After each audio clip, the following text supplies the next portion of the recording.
For you ladies out there looking for a leather upper walking shoe, let me introduce you to the Propet Ultima. This comes in sizes 6 to 13, and then widths you're looking at BD, 2E, and 4E. This has some really nice features, and it's one of the few shoes that comes in a straight last. What exactly is a straight last? Well, if you look down the inside of the shoe, you'll notice there really isn't much of a curve. It's more of a straight design. And this is really good for people that have larger feet, what we consider block or square feet.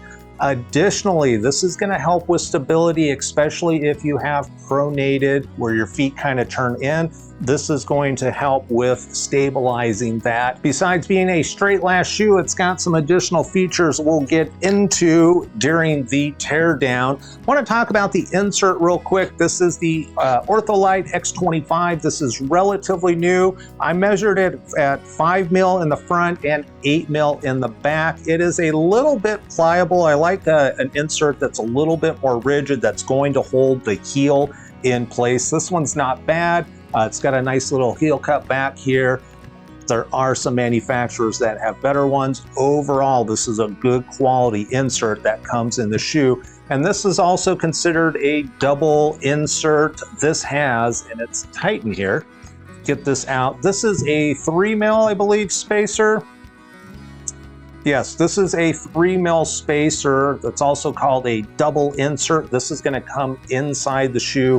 One of the key things with this is that this always goes underneath your main insert, never on top, and it will be in the shoe when you get it. If you find putting your shoe in, it's a little too tight, always recommend removing this. 3 millimeters is going to make a huge difference, and then just slide the insert back in, and that will give you extra space. And then of course the opposite's true. If you have this out, slide this in and see how it works. So, all right, let's get into the teardown. Again, this is an all leather upper. It is EVA midsole with a rubber sole. This has an 1.25 inch. This actually has an 1.5 inch heel. So this is pretty tight. I guess first thing we should probably do is the flame test.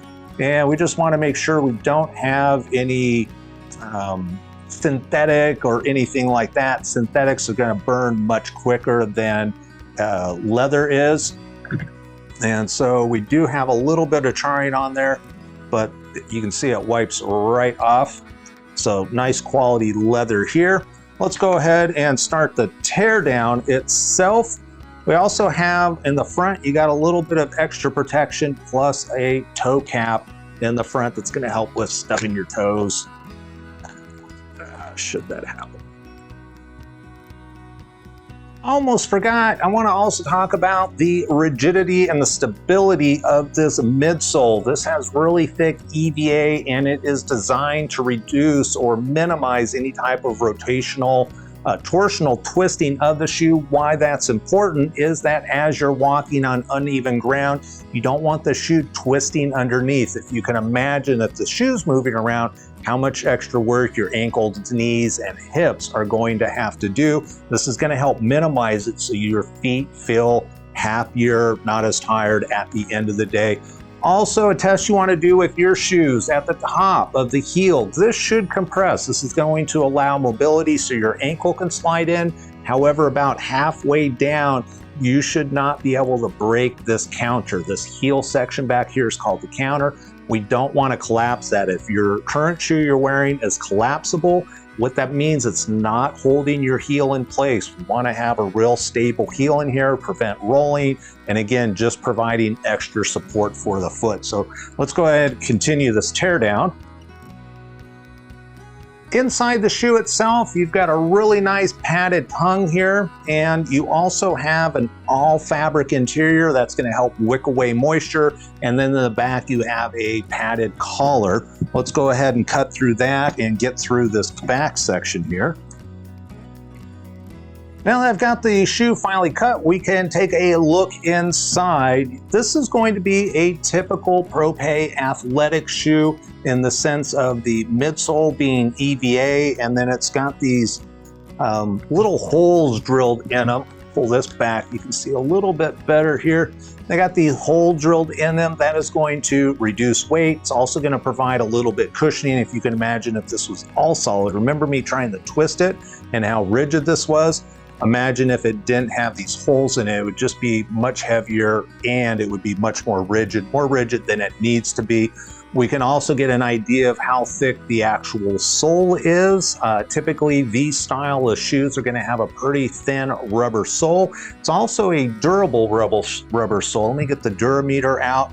This measures, this is called a Shore A durameter, and this is going to, well, it's a durameter, so it's testing how durable a rubber is. So let's go ahead and take a look.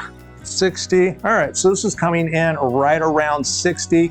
This is a little bit lower than a lot of the other OrthoFeet shoes that I've tested in the past. Additionally, the leather on this is fabric backed, so typically that means that this leather is going to be not a super high quality leather. However, it's been skimmed, it's been thinned. That's why it wasn't very durable when I put the fire on it. However, these are not heavy duty work boots. You want to keep these as lightweight as possible.